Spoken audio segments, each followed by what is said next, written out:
Alright YouTube, hey, what we have here today is we're going to shoot just a few shots through each of these. Some of these are my everyday carry. So the Bodyguard on the lower left is a 380 ACP.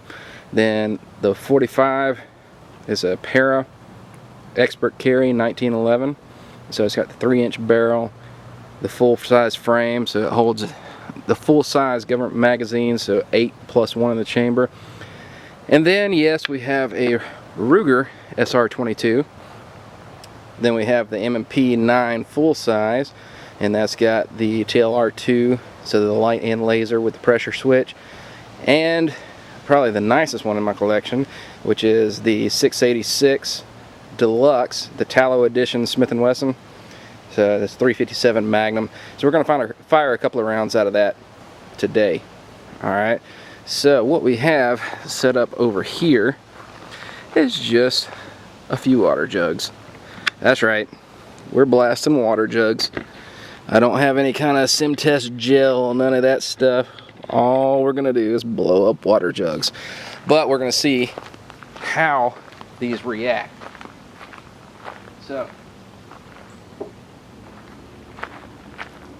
we're going to start off with this guy.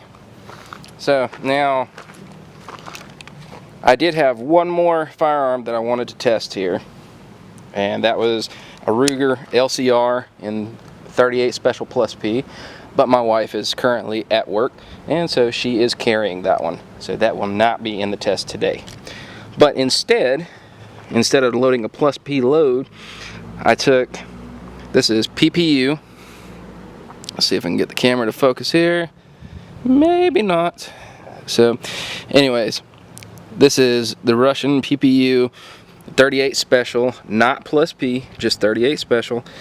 It's a nasty little hollow point, but going out of a 6-inch barrel, that should make up for a little bit of lost power from the Plus P load. So let's see what we can do. So out of the group of 4 that's on the log, I'm going to take the far left.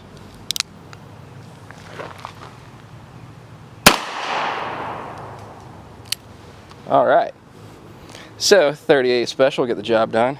How about, what if we do a Russian PPU, or Serbian, excuse me, I'm saying Russian, it's Serbian, I believe is where it's made. So 357, let's see what we can do.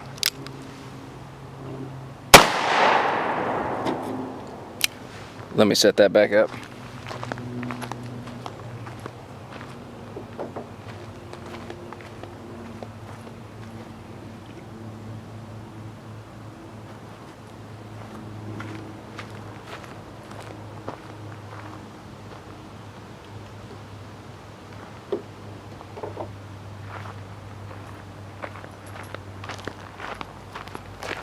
Alright, so a little more explosion out of that. Alright, now this round right here, let's make sure this autofocus is on. There we go. No, it's still not doing it. A little bit better. That round right there is a nice little Remington hollow point. I believe it's critical defense. No, that's Hornady. I'll look that up and put it in the commentary below to see what round that is. But this is my 9mm, so let's see what we can do here. Oh yeah, bounce them around nicely. Next.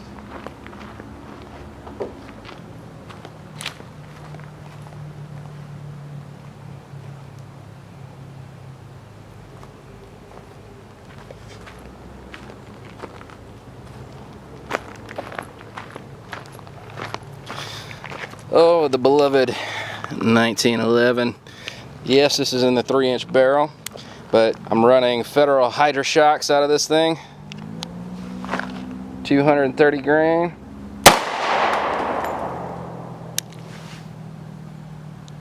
I would say that does the job. Alright, we got one left.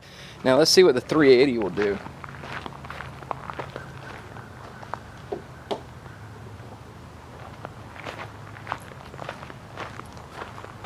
There's the Bodyguard. Alright, in here, I'm trying out these. once again, these are Monarch, so essentially they're PPU rounds from Serbia. The same thing that I fired out of the Smith & Wesson 686, but this is the 380 caliber. The opening on these is not near as wide as what the 38 and the 357 are. So let's see how they do. All right.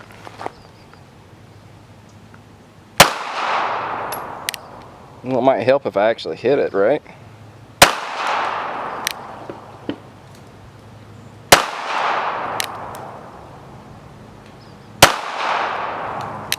Looks like I'm punching holes and it's not doing much. Hang on.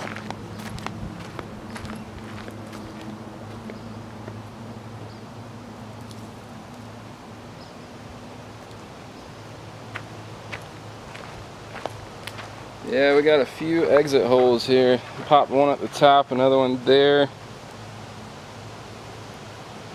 And then I got 3 exit holes back here. So, yeah, I'm not sure what was going on with that. It's like it ran straight through it. That was a little disappointing. But, that's alright, don't worry. I have another.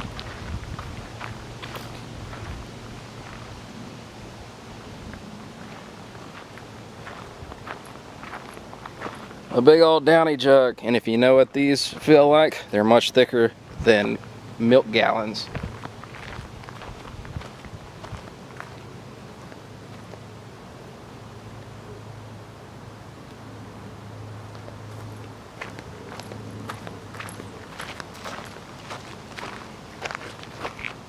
Let's see how we do.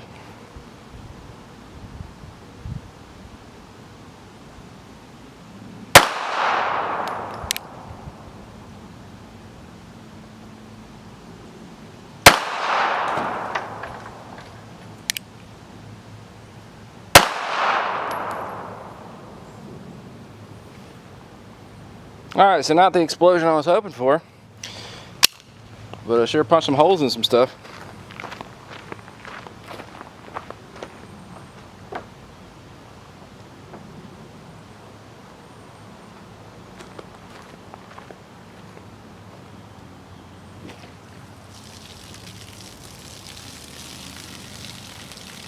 Well, it opened it up, that's for sure.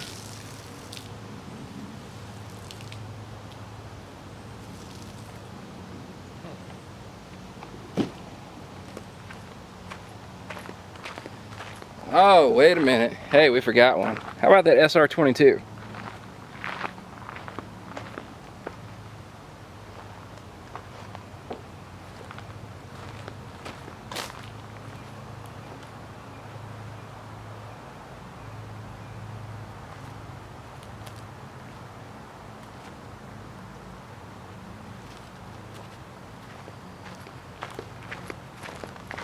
So the SR22, I got loaded up with 40 grain Velocitors. Let's see what this does.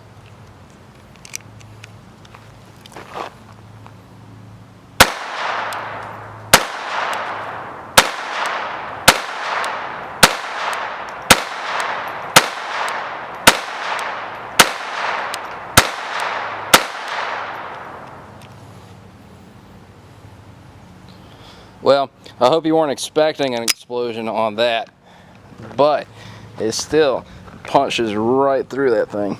So yes, these are plastic bottles. It's not sim test media.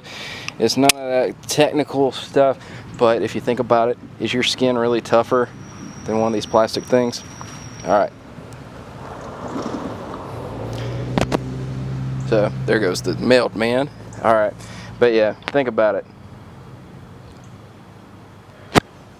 Even the 22, as accurate as that is, you don't want to get shot with that either. Alright, hope you enjoyed this. That's all for now.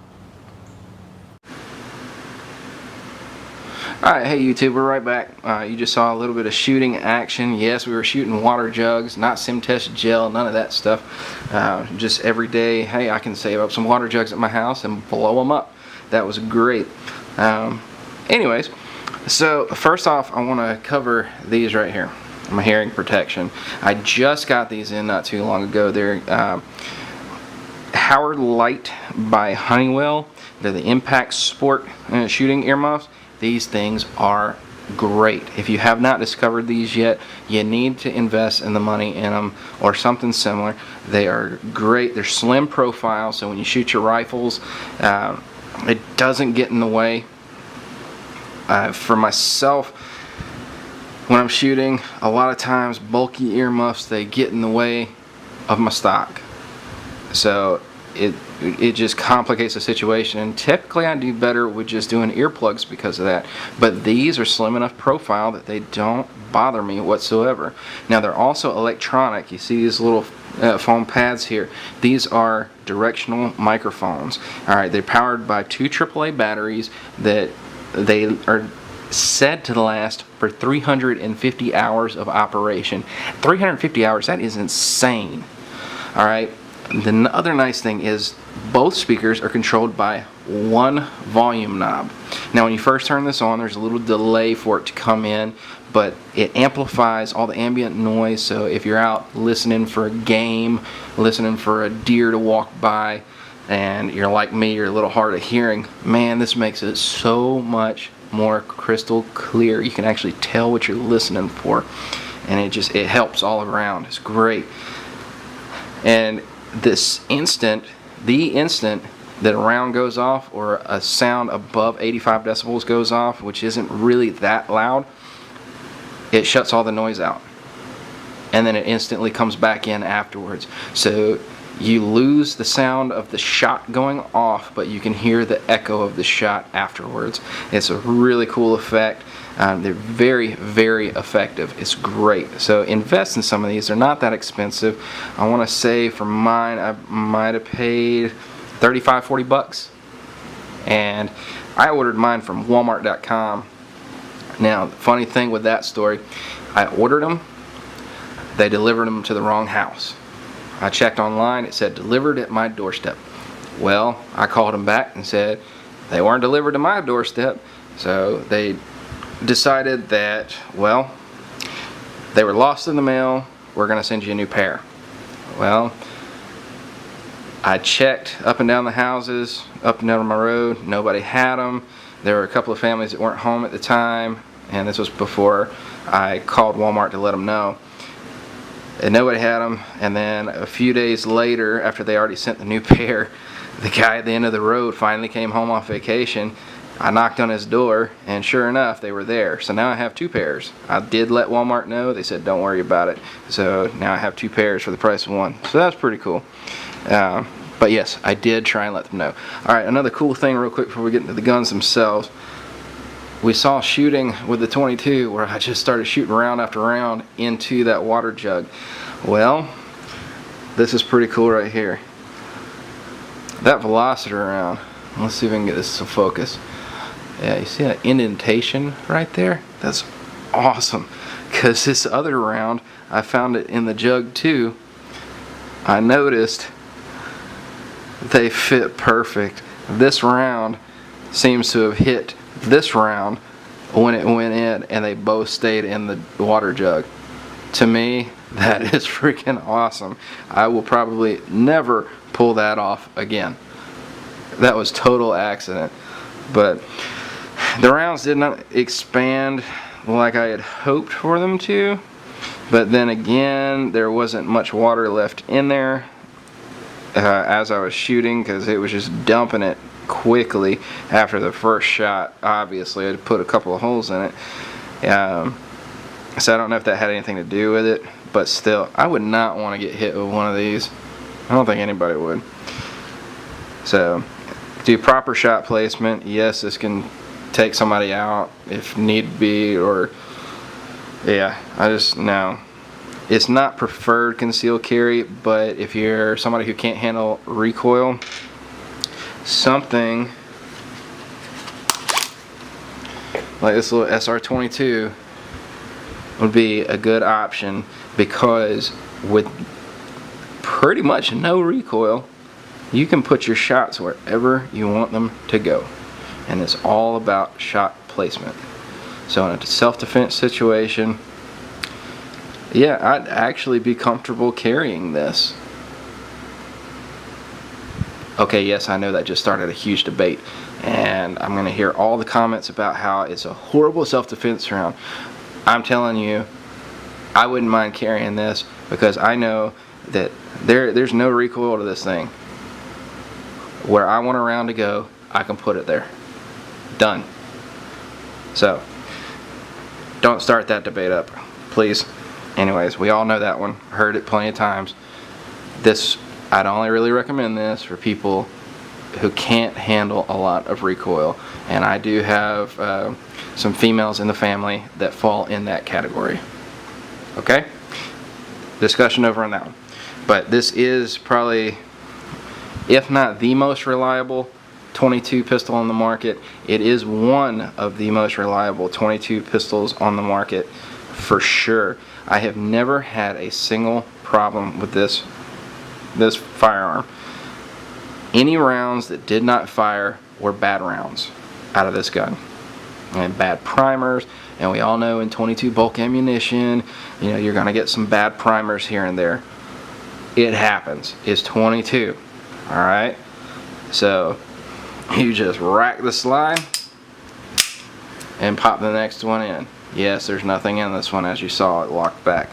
So that's all you do. You just rack the slide, put the next one in, and pull the trigger. Alright, safety's on for there, but you pull the trigger. This is a true double action. You can pull it as many times as you want. Alright, if it's not going off, rack the slide, pull the trigger in. Now this thing has got a sweet single action. See? Got a little bit of take up, crisp break. Now it's got a very, I'd say not a very, but a pretty heavy double action trigger on here. When you first get these, if it's brand new like this one was, the double action is horrendous.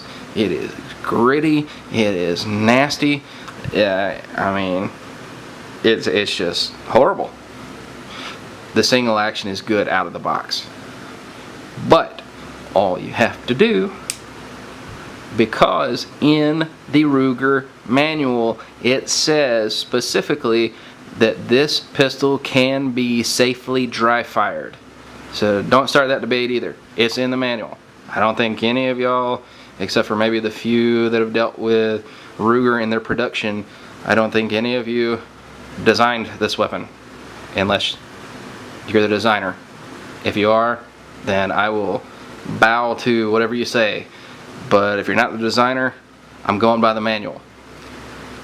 You can dry fire this one safely.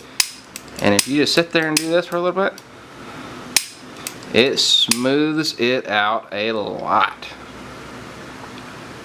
So, great pistol, great reliability for a 22. Accurate as all get out.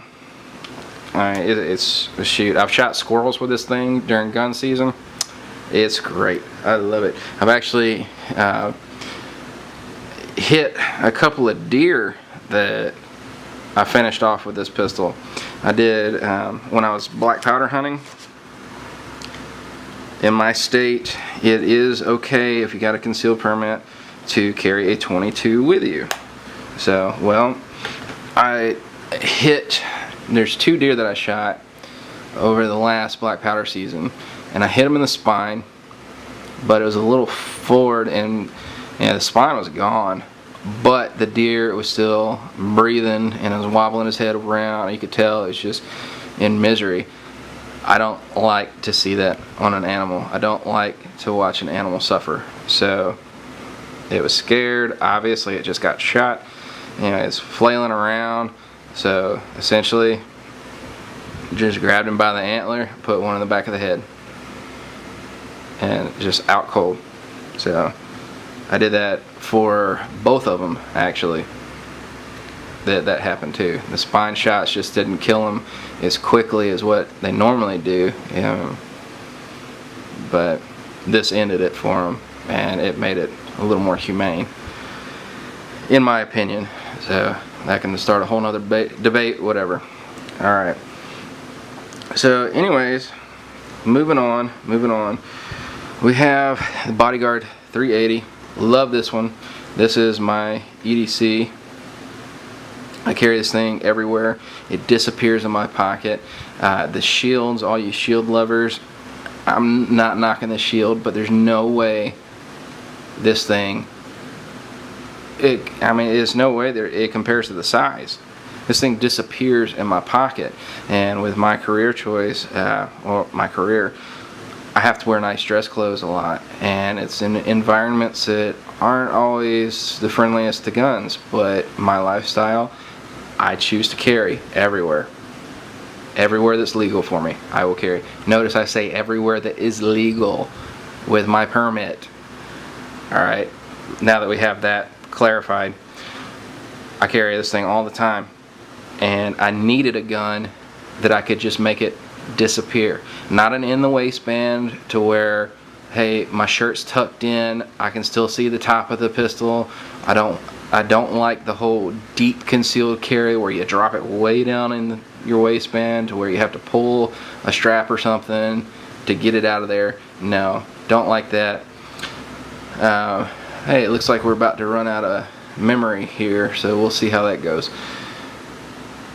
Anyways, this one is accurate, it's great. As you saw with quick shooting on those water jugs, you got to practice with it. I mean, it's a small gun, so you got to pay attention to what you're doing. I could definitely use quite a few more rounds going through this thing in order to get a little better with it, but typically when I practice and I'm paying attention to what I'm doing instead of just trying to rush out shots for a video, it's very accurate, especially from 7 to 15 yards, which you're not going to get any further out than that in a concealed carry situation. Otherwise, you're probably going to prison, and I've covered that in another video. So, very reliable. Only problem I've ever had with it is a Hornady Critical Defense. I got a bad box of it. The stuff was, it just wasn't going off. I think I had bad primers. I'd fire, or I'd pull, excuse me, let me rephrase that. I'd pull the trigger, and it would go click. Pull it again, click. Pull it again, click. And then all of a sudden, I'd finally just eject the round. Now this is a true double action. Yep, I'll take the safety off. It's a true double action. So I can sit there and pull the trigger,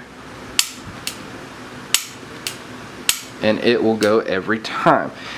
This does not have a magazine disconnect. I like that, because if I'm in the middle reloading and I had to use the firearm, I could still pull the trigger and watch it go bang, even though there's no mag in it.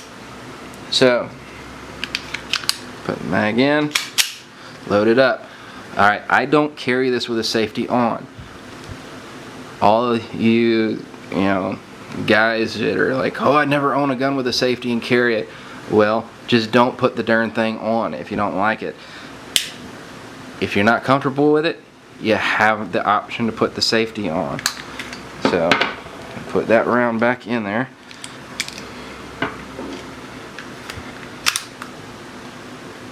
And that's it. This also has the laser. It's ambidextrous laser. You need to practice turning the laser on, because it's not just, oh, put a little pressure and it's on. You need to push the thing.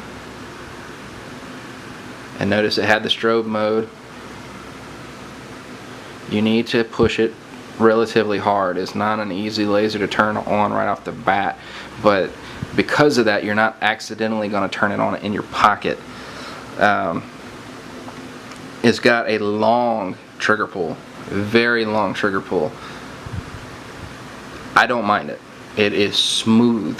It is a smooth, long trigger pull.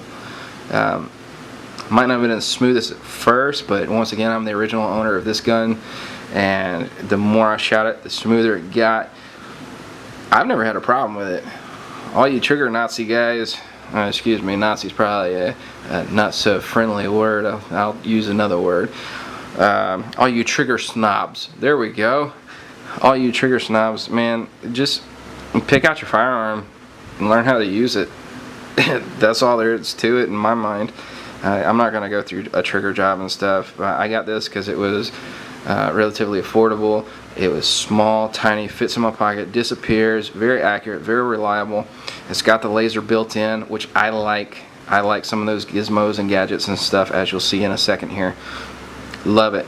Don't have a bad thing to say about this firearm at all. And I really do love, versus the LCR, or excuse me, the LCP, the Ruger version, these sights, these are much more defined sights.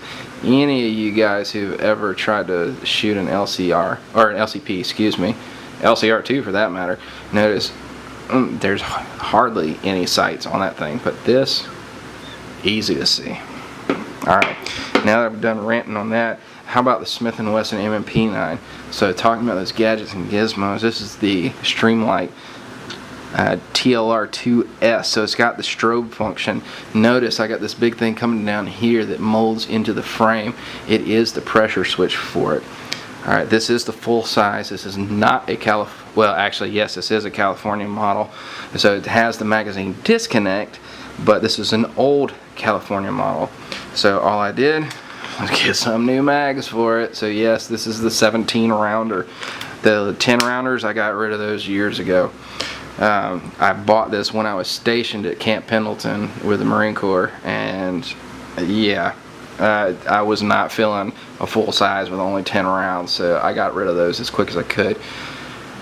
But anyways, this little light, man, it's pretty bright. I love it. But yeah, instead of sitting here fighting your finger, if you want to set off the strobe, you just squeeze it twice. And notice you got the laser there too. See if you can, yeah, you can see it flipping in and out there. It's great. Man, you can blind people. All they're going to see is white dots flying around in their vision. And hopefully you wouldn't even have to pull the trigger because of that, because you blinded the crap out of them if they bust in your home. Alright, I don't have a good holster for this yet since I put the light laser combo on there. But let's put it this way. Out hunting, I ended up shooting an animal I was after in the head with this thing at 50 yards while it was moving. It is freaking accurate. And yes, we were safe with it. There was nobody in the background. I was aware of where my shots were going. All that kind of good stuff. It was a good, clean kill. And yeah, it's an amazing pistol. And like I said, this is one of the older ones, so it does have the older style trigger. Once again, same as what I said with the Bodyguard. Learn how to use the weapon you get. I learned the trigger on this thing, and it is dead accurate. It's great. The only real modification other than adding the accessory is the white bead in the front started to fade, and I wanted a little more contrast, so I got some high-vis orange paint, just some spray paint. I sprayed it some in the cup, took a little paintbrush, real fine tip, and I dipped some of it in there until it painted the entire sight hole that reddish orange high-vis color, and it actually helps out a lot with aiming because of the contrast. So we talked about the 22, the 9mm, the 380. Now this guy right here, the Para 1911, yes, this is still fully loaded. It's cocked, it's locked. I'm not going to clear this weapon at all. I have an entire other video on this that you can watch the review on. It is great. I love this pistol. I carry this much more than I carry that 380. A lot more. I am very accurate with this firearm, more so than the 380 actually. It's easy to shoot. It's a joy to shoot. I love it. It's never failed me, not once. The only thing I would say is during that video review that I did on this, I tried for the first time some steel ammunition, and the mag didn't like it. It had one hang up, I want to say, but so because of that hang up, I wouldn't keep steel ammo loaded unless Federal Hydra shocks. That's what I keep loaded in this thing. I mean, look at the tip of that thing. That sucker is nasty. Do not want to get hit with that. But great firearm. I don't know what's going on with Para nowadays. I don't know if they shut down maybe in the comments you can shine some light on that, what's going on with Para. But if you can find one of their firearms, especially one of these expert carries, man, this thing, it's an aluminum frame, it's lightweight. You're not going to have the full weight of a 1911 that you typically would on the all stainless steel models. It's so much easier to carry. It's great. The short barrel, you know, it doesn't come out of the bottom of your shirt, because I use this holster right here. It's DeSantis, locked and cocked, or cocked and locked, whatever order you want to say that in, but with the thumb brake on there. So not only, yes, you can reach in here and you can flip your safety off, but then you still have to press this down. Then you still got to get to the trigger while you're doing that, when the trigger is completely concealed. Alright, and then if the trigger falls for some reason, you still have this strap in the way, and that strap is thick, man. That sucker is not moving. So this is completely safe to carry, cocked and locked. I don't ever have a problem doing it. I always do it that way. It's ready to go, so as soon as that sucker comes out, all I gotta do, drop safe, pull the trigger. Done. It's great. I love it. Alright, so no more into that one because I've already got a full review on it. The other one, this is probably my new favorite. Oh, yeah, and I still got those two casings in from what I fired earlier, the 357 and the 38. Those of you who are brand new to firearms, you can shoot a 38 Special plus P. You can shoot all of those out of a 357 Magnum. Alright, this thing is sweet. I love it. Alright, so my wife asked me for Father's Day one year, hey, what do you want for Father's Day? And I was just joking around. I said, how about a Smith & Wesson 686? She said, okay, let's go to the store. I was like, are you kidding me? I didn't question it one bit. We got up, we left, we went, and I had been researching these for probably a few years. Just didn't really ever have the money to buy it, because I want to say I spent probably at least $1,200 on it. And it's a beautiful, beautiful firearm. It's my favorite one in my collection. Yes, it's a 6-incher, but it's 357 mag. I do plan on going hunting with it this year for whitetail deer, because it's got the 6-inch barrel. It is extremely accurate. Got the target sight spec here. I can adjust them. It's got the serrations down the barrel to reduce the glare. I love the red front sight. It makes it, with the contrast, it makes it so easy to aim. Even on a dark silhouette, it lights up. And it's not like a fiber optic. No, don't get me confused there. But then notice what we have here. And yes, the chamber is a little dirty because I've been shooting it the past couple of days, but, or it's a cylinder, excuse me, I shouldn't have said chamber. But look, man, 7 shots, 357 Magnum.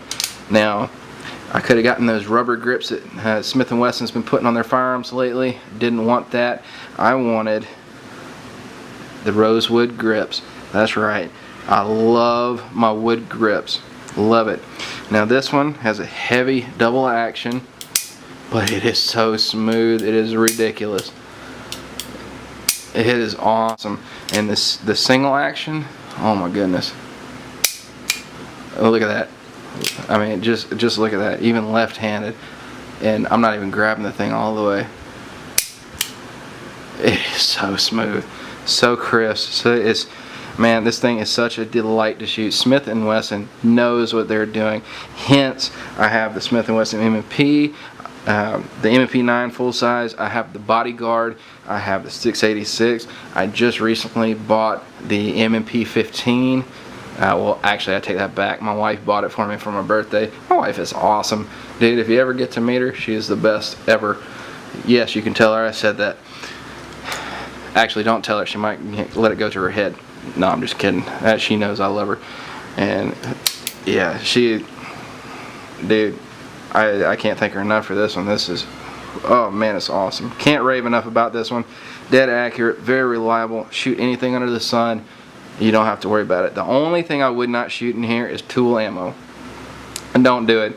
The steel, once it expands, it does not contract back like a brass casing. So in any 357 Magnum, you're probably going to have to get a rod and tap it out of the cylinder. That's the only thing I'm not going to shoot out of this. Other than that, I'll shoot just about anything out of it, and it's worked great. So anyways, oh yeah, and the holster that I got for it is a Triple K from Cabela's Triple K speed holster, or I want to say it's a speed light. The trigger is exposed, but it's got such a tight grip on the cylinder and it's contoured that you can't move the trigger. Also, it's got the thumb brake. I like thumb brakes because when I'm climbing in a tree stand or doing something out in the woods, if I squat down, if I lean over backwards, I don't want the firearm to fall out backwards out of the holster. So I like thumb brakes, whether it has any other function than that or not. Don't care. I prefer it. The cylinder locks up in there because, let's undo this. It's not gonna pull. Even if I let it go, it's not gonna pull. Alright, so you don't have to worry about that going off, or if somebody reaches up behind you and grabs it, they can't pull it. It's not gonna happen. So you're not gonna get shot in the leg if you carry it. Yes, I am that guy where I have carried this thing, and under a long fishing shirt, only about that much sticks out the end, and nobody pays attention. Seriously, nobody pays attention. I carry this thing plenty of times and nobody knows. Well, anyways, y'all, I hope you enjoyed the video. I know it's going to be a little bit long, but hopefully you saw a little bit of the difference in how to blow up some water and what these firearms are like. I enjoy them. I hope you enjoyed the video. Get out there, support gun rights, support your NRA, Second Amendment, all that good stuff. Take pride in America. Don't fall into all this dumb crap that's going on lately for the past, I'd say, few years now at least. It's a load of nonsense. Vote for who you believe is going to do the best job, whoever that may be. I'm not going to tell you who or voice my opinions, but yeah, protect yourselves, protect your families, enjoy your guns, be safe. God bless. I'm out.